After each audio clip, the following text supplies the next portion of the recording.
அன்புள்ள ஆண்டவரே, மீண்டும் ஒரு புதிய நாளை காண்பதற்கு எங்கள் மீது உம்முடைய கண்களுக்கு கிருபை கிடைத்ததற்காய் ஸ்தோத்திரம். இந்த வாரத்தின் மத்திய நாளின் காலை வேளையில் உம்முடைய சமூகத்தில் எங்களை தாழ்த்த வந்திருக்கிறோம். எங்களுக்குள் இருக்கும் உணர்வுகள் உம்முடைய வேத அடிப்படையில் நடப்பதற்கான உணர்வுகள், அந்த உணர்வுகளை என் தேவன் எங்களுக்குள் உருவாக்கி, சங்கீதக்காரர் சொன்னது போல, கர்த்தாவே காலையில் என் சத்தத்தை கேட்டருளும், நான் காலையில் ஆயத்தமாகி உமக்கு நேராக காத்திருப்பேன் என்று சொன்ன வாக்கின்படி எங்களை உம்முடைய சமூகத்தில் ஒப்புக் கொடுக்கிறோம். எங்களை ஏற்று இந்த புதன்கிழமையின் வெளிச்சத்தின் நாங்கள் நடப்பதற்கு எங்களுக்கு உம்முடைய கிருபையை காண்பித்தருளும். வந்திருக்கின்ற ஒவ்வொருவரோடும் உம்முடைய தயவுக்கரம் இருந்து பாதுகாத்து கொள்ளும். மீட்பர் இயேசு கிறிஸ்துவின் நாமத்தில் ஜெபிக்கிறேன் நல்ல பிதாவே, ஆமென்.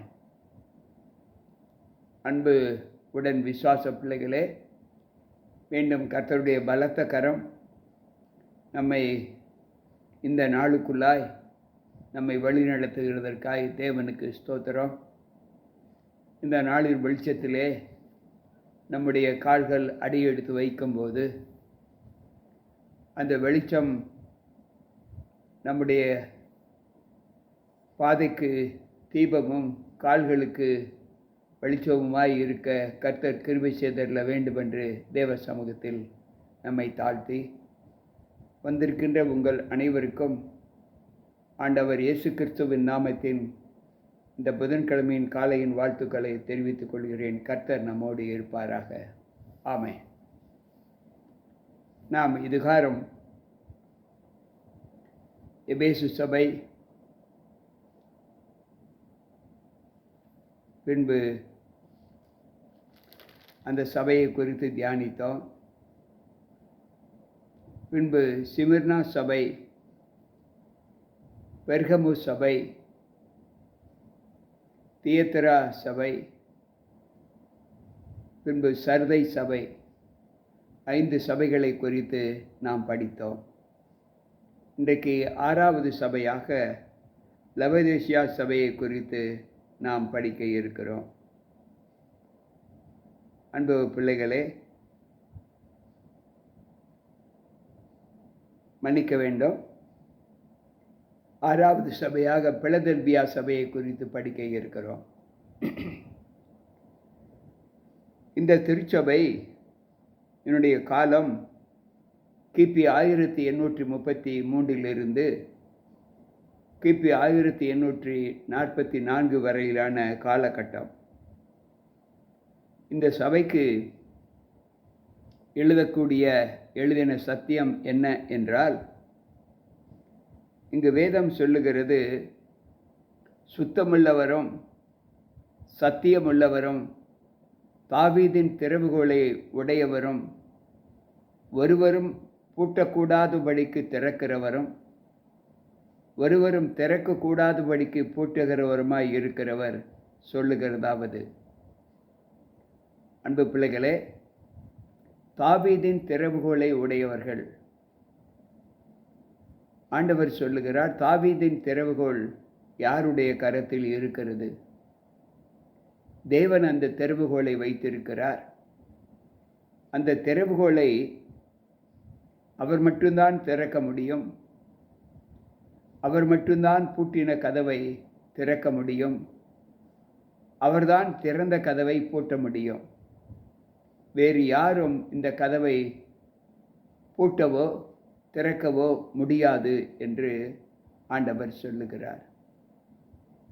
ஏசாயா தீர்க்கதரிசியின் புஸ்தகத்திலே நான் வாசிக்கும்போது, ஏசாயா தீர்க்கதரிசியின் புஸ்தகம் 22வது அதிகாரத்தை நாம் வாசிப்போம் என்றால், அங்கு 22வது வசனத்திலே அங்கு ஆண்டவர் நமக்கு சொல்லுகிற சத்தியம் என்ன என்பதை நாம் வாசிப்போம். ஏசாயா 22:22 அவர் சொல்லுகிறார், தாவீதினுடைய வீட்டின் திறவுகோலை அவன் தோளின் மேல் வைப்பேன் என்று சொல்லுகிறார். ஒருவரும் பூட்டக்கூடாதபடிக்கு அவன் திறப்பான், ஒருவனும் திறக்கக்கூடாதபடிக்கு அவன் பூட்டுவான் என்று இங்கு வேதம் சொல்லுகிறது. தாவீதின் திறவுகோலை உடையவர் சொல்லுகிறதாவது, அவன் தோளின் மீது நான் வைப்பேன், அந்த திறவுகோலை கொண்டு அவன் எதை திறக்கிறானோ அதை வேறு யாரும் பூட்ட முடியாது, எதை பூட்டுகிறானோ அதை வேறு யாரும் திறக்க முடியாது என்று சொல்லுகிறார். மேலும் அவர் சொல்லுகிறார், உன் கிரியைகளை அறிந்திருக்கிறேன், எனக்கு கொஞ்ச பலன் இருந்தும் நீ என் நாமத்தை மறுதலியாமல் என் வசனத்தை கை கொண்டபடியினாலே இதோ திறந்த வாசலை உனக்கு முன்பாக வைக்கிறேன், அதை ஒருவனும் பூட்ட மாட்டான் என்று சொல்லுகிறார். அன்பு பிள்ளைகளே, இங்கு வேதம் சொல்லுகிற வார்த்தை, இதோ திறந்த வாசலை உனக்கு முன்பாக வைக்கிறேன். இந்த வார்த்தை நம்மை எப்படி சத்தியத்திற்குள்ளாக வழி நடத்துகிறது? அந்த திறந்த வாசலை உனக்கு முன்பாக வைக்கிறேன், அதை ஒருவனும் பூட்ட மாட்டான் என்று ஆண்டவர் சொல்லுகிறார். அன்பு பிள்ளைகளே, இன்றைக்கு நம்முடைய காலங்களில் நாம் தேவனுக்கேற்ற அனுகூலங்களை நாம் எப்படி பார்க்கிறோம்? பவுல் இதை குறித்து சொல்லும்போது 1 கொரிந்தியர் 16:9 அவர் சொல்லுகிறார், ஏனெனில் இங்கே பெரிதும் அனுகூலமான கதவு எனக்கு திறக்கப்பட்டு இருக்கிறது, விரோதம் செய்கிறவர்களும் அநேகர் இருக்கிறார்கள்.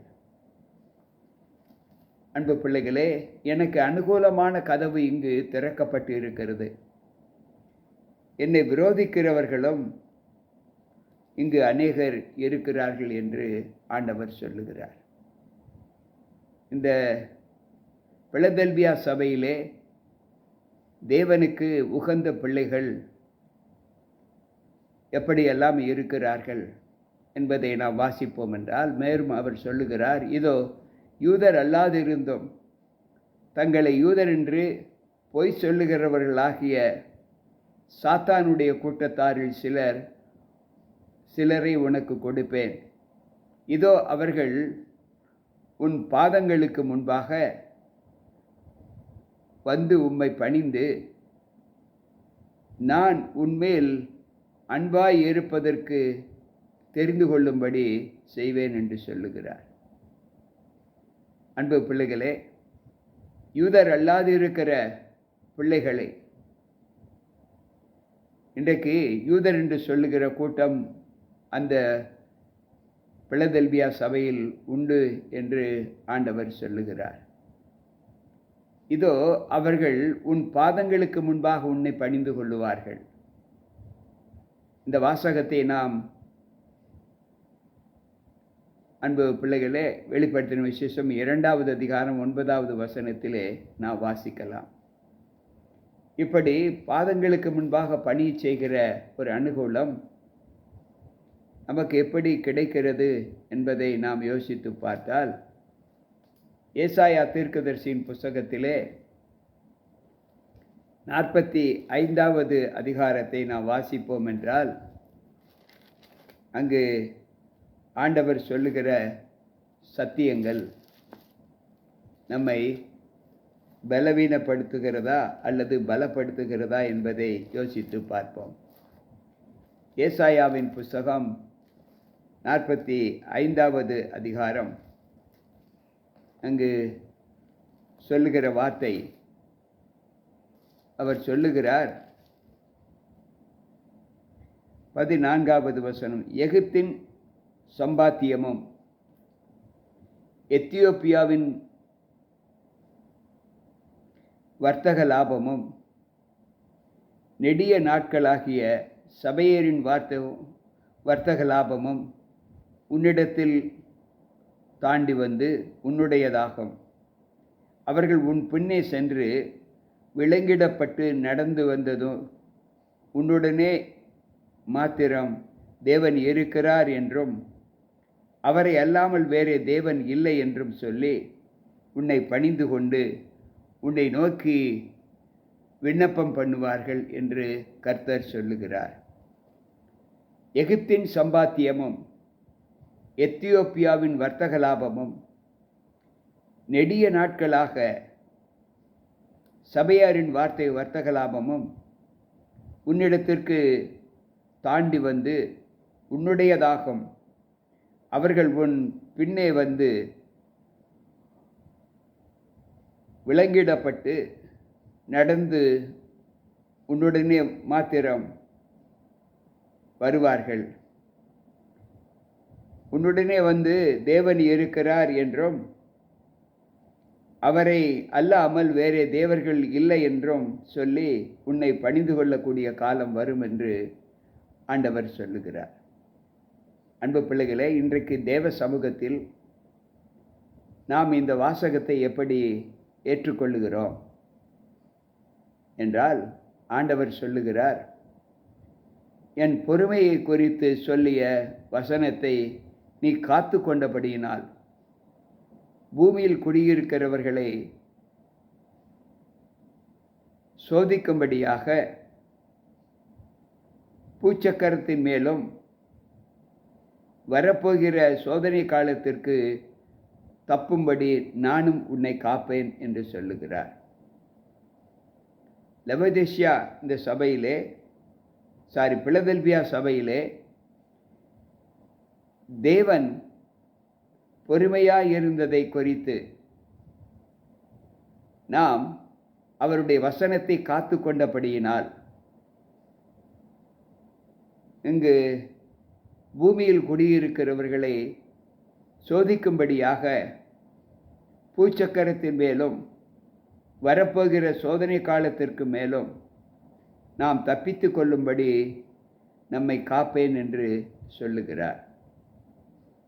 அன்பு பிள்ளைகளே, இதை குறித்து 2 பேதுருவின் புத்தகம் 2வது அதிகாரம் 9வது வசனத்திலே நாம் வாசிப்போம் என்றால், அங்கு பேதுரு பக்தன் சொல்லுகிற சத்தியங்களை, அங்கு இதை குறித்து அவர் சொல்லுகிற வார்த்தைகளை நாம் பார்க்க முடிகிறது.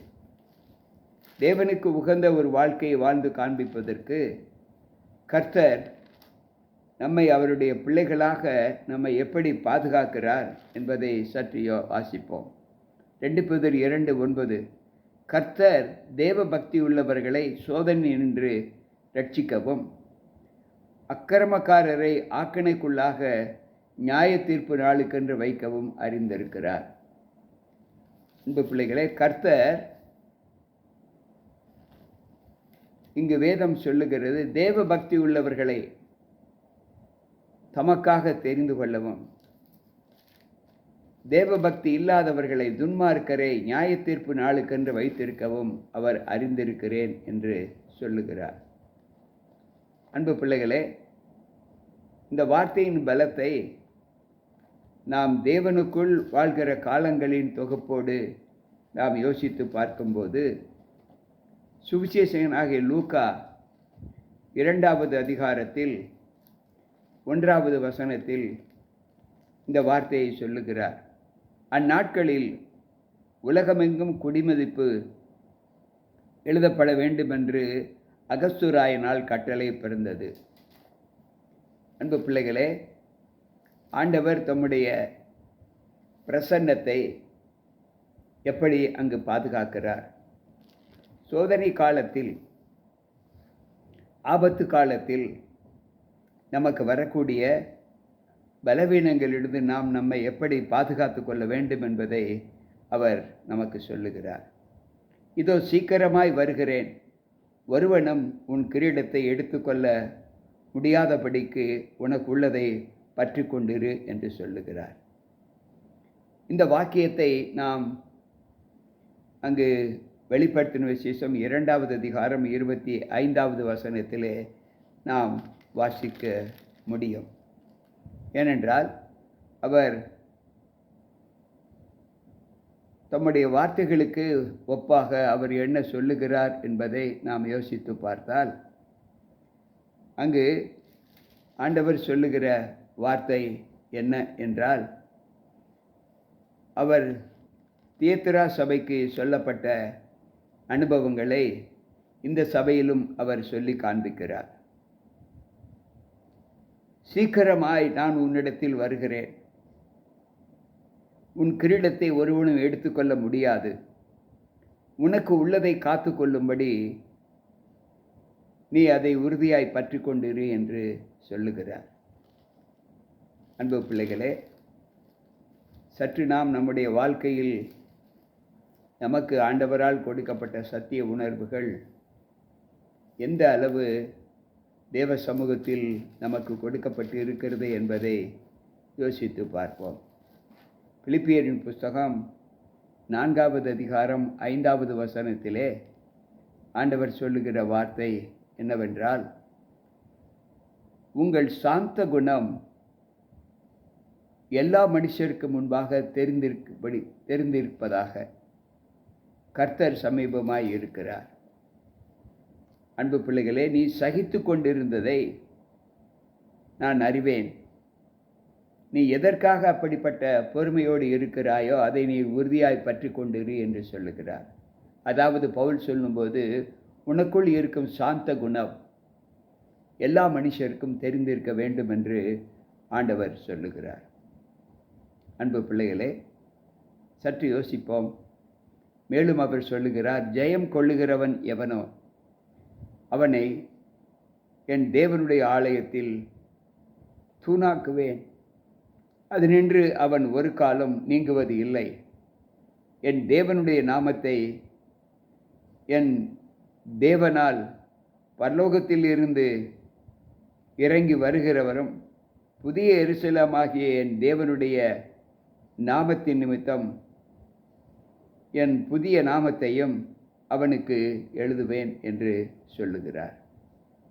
அன்பு பிள்ளைகளை, ஜெயம் கொள்ளுகிறவன் எவனோ, ஒவ்வொரு சபைக்கும் ஆண்டவர் சொல்லுகிற ஜெயம் கொள்ளக்கூடிய பிள்ளைகள், அவர்களுக்கு நான் செய்வேன் என்று ஒவ்வொரு வித்தியாசமான கோணங்களில் ஆண்டவர் சொல்லுகிறார்.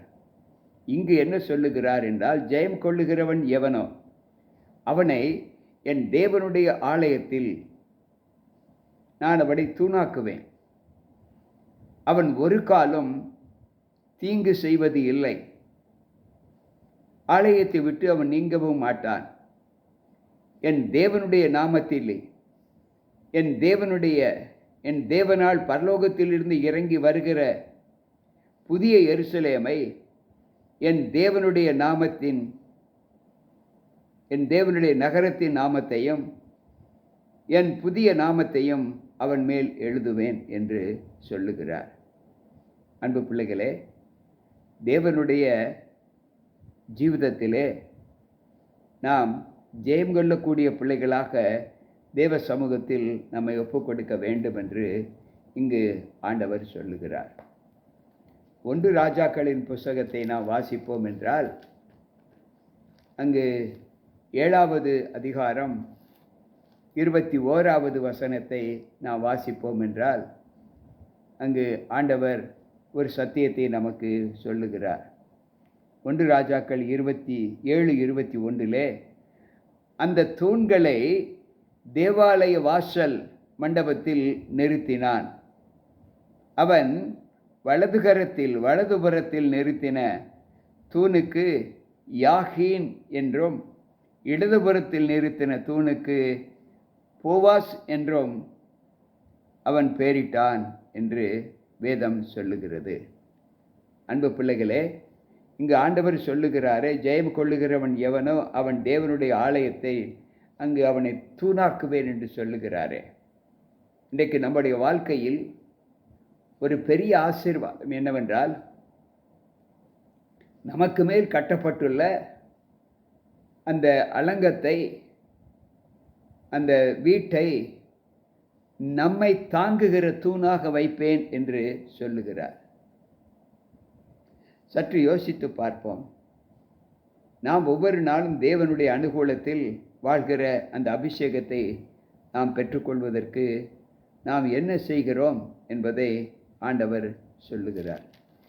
கடைசியாக அவர் சொல்லும்போது சொல்லுகிறார், ஆவியானவர் சபைகளுக்கு சொல்லுகிறதை காதுள்ளவன் கேட்க கடவன் என்று இந்த பிலதெல்பியா சபையினுடைய மகிமையை அவர் முடிக்கிறார். எனக்கு பிரியமான தேவ பிள்ளைகளே, இந்த பிலதெல்பியா சபையிலே நாம் எவைகளை கற்றுக்கொண்டு இருக்கிறோம்? ஜெயம் கொள்ளுகிற பிள்ளைகளுக்கு ஆண்டவர் ஆலயத்தின் தூணாக நம்மை நிறுத்துவேன் என்று சொல்லுகிறார். யாரெல்லாம் பொறுமையோடு இருக்கிறார்களோ, தனக்கு வரக்கூடிய சிக்ஷைகளிலே தன்னை சகிப்புத்தன்மையோடு காத்து கொள்கிறார்களோ அவர்களை மேன்மைப்படுத்துவேன் என்று சொல்லுகிறார்.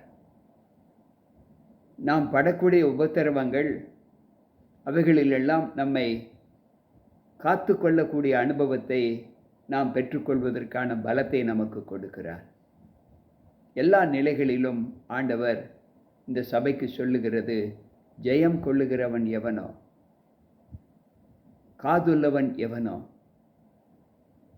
இன்றைக்கும் அந்த வார்த்தைகளை ஏற்று நடக்கக்கூடிய அனுபவத்தை ஆண்டவர் நமக்கு கட்டளையிட்டு இருக்கிறார். எனக்கு பிரியமான தேவ பிள்ளைகளே, இந்த பிலதெல்பியா சபையின் ஆசீர்வாதத்தை பெற்றுக்கொள்வதற்கு நாம் ஜெயம் கொண்டு தேவ சத்தியத்தில் தேவனுடைய ஆலயத்தின் தூணாக இருக்க நம்மை தேவன் ஆசீர்வதிக்க வேண்டும் என்று சொல்லி ஜெபிப்போம். அன்பு ஆண்டவரே, உம்முடைய வார்த்தைகளை கேட்கிற எங்கள் ஒவ்வொருவருக்குள்ளும் நாங்கள் ஜெயம் கொள்ளுகிற ஒரு அனுபவத்தை உம்முடைய சமூகத்தில் பெற்று வாழ்ந்து அந்த அனுபவத்திலே உம்முடைய ராஜ்யத்திலே நாங்கள் வந்து உம்மோடு கூட தாபரிக்க எங்களை ஒப்பு கொடுக்கிறோம். வந்திருக்கின்ற எங்கள் ஒவ்வொருவருக்குள்ளும் அந்த கிருபையும் அந்த ஆசீர்வாதம் தங்கும்படி எங்களை ஏற்றுக்கொள்ளும். மீட்பர் இயேசு கிறிஸ்துவின் நாமத்தில் ஜெபிக்கிறேன் நல்ல பிதாவே, ஆமென். அன்பு பிள்ளைகளே, இந்த நாளின் சத்தியம் நம்மை ஆன்மீக ஜீவிதத்திலே நாம் தேவனோடு இருப்பதற்கு எவ்வளவு பலத்தை கொடுக்கும் என்று நான் நம்புகிறேன். அந்த நம்பிக்கையோடு தேவனிடத்தில் சேர்வோம். கர்த்தர் நம்மோடு இருப்பாராக. மீண்டும் நாளை சந்திப்போம்.